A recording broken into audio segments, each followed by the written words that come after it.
నమస్కారం. హస్తినాపుర రాజ్యసభలో దుర్యోధన దుశ్శాసనాది కౌరవులు ద్రౌపదిని వివస్త్రం చేయాలని ప్రయత్నిస్తుంటే భీష్ముడు, ద్రోణుడు, విదురుడు వంటి ప్రముఖులు చూస్తూ మిన్నకుండిపోయారు. ఇక కర్ణుడైతే దుర్భాషలాడాడు. ఫలితంగా ద్రౌపది చెందిన అవమానానికి గుర్తుగా ద్రౌపది వారందరినీ కూడా శపించింది. ఏంటంటే, మంచి వాళ్ళ మౌనం ఎప్పటికీ అంగీకారం కాదు.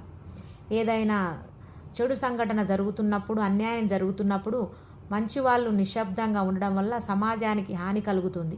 కాబట్టే భీష్ముడు, ద్రోణుడు, కర్ణుడు మంచి వాళ్ళు అయినప్పటికీ కూడా వాళ్ళు మౌనం వహించడము, కర్ణుడు దుర్భాషలాడడం ఫలితంగా వాళ్ళందరూ మహాభారత సంగ్రామం సమయంలో తగిన శిక్షను అనుభవించారు.